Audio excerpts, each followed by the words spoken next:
हिंद बहने, जय हिंद। आज भी एक वीडियो बना के डाल रही हूँ। यदि अच्छा लगे तो कमेंट्स करके बताइए। अगर ऐसी कोई बात दिल को छू जाए तो अपनी ज़िंदगी में उतारने का कोशिश कीजिएगा, अपनी ज़िंदगी में उतारने का कोशिश कीजिएगा। देखिए आज मैं बहुत खुश हूँ, बहुत खुश हूँ। आशा करती हूँ कि आप लोग भी खुश होंगे, आप लोग भी खुश होंगे। जिस भगवान ने मेरे को इतना ज़्यादा खुशी दी है उस भगवान को दिल से धन्यवाद देती हूँ, दिल से धन्यवाद देती हूँ। देखिए एक माता सत्यवन सूया की बुक्स में जब शादी करके ससुराल में आई तो हमारे पति देव ने लेकर आए थे।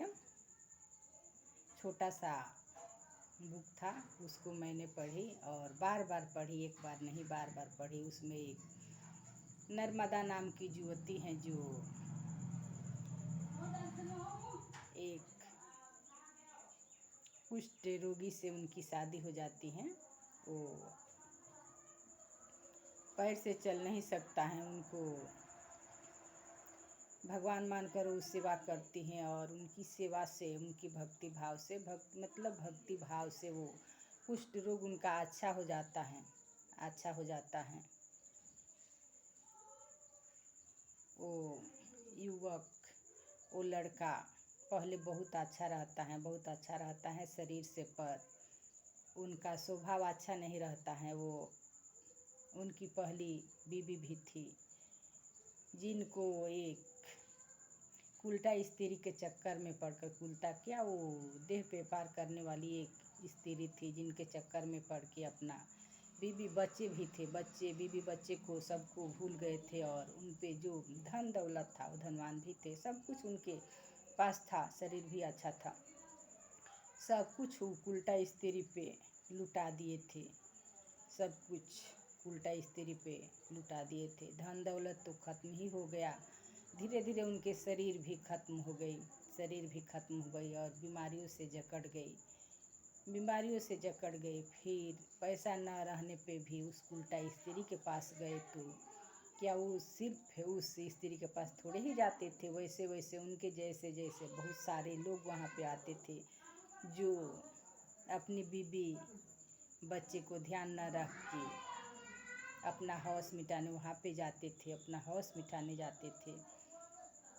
तो और उनके होमगार्ड जो थे, जब वो ज़बरदस्ती कर रहे थे वहाँ पे जा रहे थे, बोल रहे थे, बहुत ऐसे शब्द को प्रयोग कर कर के उनको संबोधन कर रहे थे उस उल्टा स्त्री को। तो उल्टा स्त्री ने बोली कि देखिए मैं किसी की नहीं हूँ, मैं किसी की नहीं हूँ, मैं तो धन दौलत और पैसे की हूँ।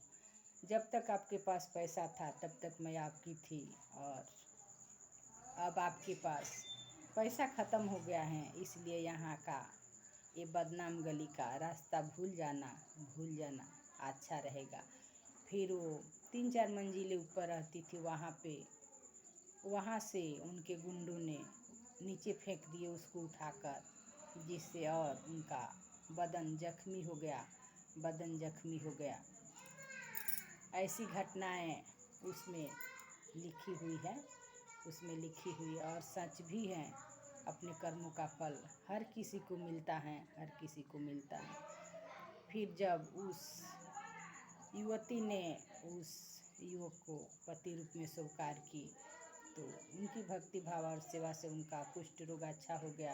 फिर भी चल फिर नहीं सकता था, चल फिर नहीं सकता था, तो वो अपनी स्त्री से बोले कि उनके पास मैं जाना चाहता हूँ, उनके पास मैं जाना चाहता हूँ, लेकर चलिए।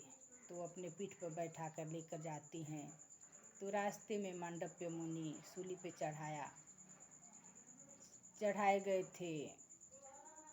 चोरों ने राजा की दरबार से चोरी करके और उस ऋषि की आश्रम में छुपा दिए थे।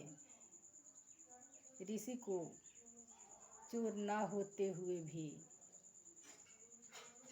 वो सामान छुपाने के कारण उनको सूली पे चढ़ाया गया था। उस सूली को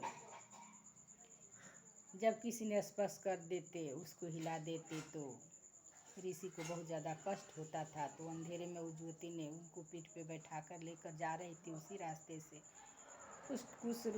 कुष्ठ रोगी का पैर उस सूली से स्पर्श किया और उस सूली हिल गया, जिसके कारण ऋषि को बहुत ज़्यादा कष्ट हुआ, बहुत ज़्यादा कष्ट हुआ। तो वे श्राप दिए कि जिसने मेरे को इतना कष्ट दिए हैं इस सूली को हिलाकर, वो सूर्योदय होते हुए भी मृत्यु को प्राप्त हो जाएंगे, मृत्यु को प्राप्त हो जाएंगे। तो उस सती युवती ने उनको बहुत ज़्यादा विनय अनुनय की, लेकिन वे ऋषि नहीं सुने। तो वे भी चैलेंज लगा दी कि आप श्राप दिए हैं कि सूर्योदय होते ही हमारे पतिदेव मृत्यु को प्राप्त होंगे, तो मैं सूर्यदेव को आदेश देती हूँ कि आज से कल से सूर्योदय होगा ही नहीं। ठीक वैसा ही हुआ। उस युवती ने उस उल्टा स्त्री के पास लेकर गई और रात भर उस उल्टा स्त्री से कुष्ठ रोगी ने बातें करते रह गए। उस कुष्ठ रोगी ने उस बेकार आदत में लत उस युवक ने उस स्त्री से बातें करते रह गए कि देख लीजिए, आप तो ऐसे देह व्यापार कर रही हैं, कितने की जिंदगियां बर्बाद कर रही हैं। देखिए, सती स्त्री में इतना शक्ति होती है कि मैं स्वस्थ हो गया हूँ। और आगे बहुत ज़्यादा वो चर्चित हुई। 6 महीने तक सूर्योदय ही नहीं हुआ। तो फिर सभी देवताओं को पता था ये बातें, फिर उनके पास आए, फिर वो नहीं सुनी तो सती अनसुईया के पास गए। माता सती अनसुईया की बात की अवहेलना वो नहीं कर सकती थी, क्योंकि वो सती थी और सती स्त्री की महिमा जानती थी। फिर देवताओं की बात मानकर सती अनसुईया ने बोली कि अपने पति की टेंशन न ले, वो फिर से जीवित हो जाएंगे। सूर्यदेव को आदेश दो। फिर सूर्यदेव को आदेश दी नर्मदा ने, और सूर्यदेव का उदय होते ही उनके पति निष्प्राण हो गए, वो मृत्यु को प्राप्त हो गए। लेकिन सती अनसुईया ने अपने कमंडल से पानी छिड़का उनके बदन पे, तो वो सुंदर स्वस्थ युवक बनकर जीवित हो गए।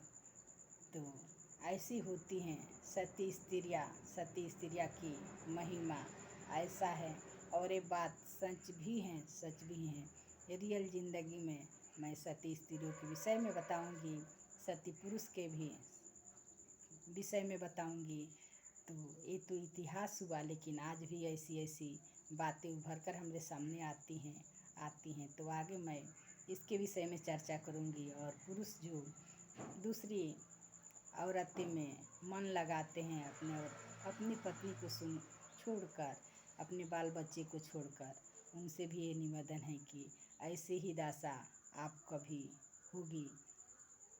उस उल्टा स्त्री के गुंडों ने आपको भी उस कोठे से उठाकर नीचे फेंक देंगे और उनके गुंडे ने ऐसे हरकतें करेंगे।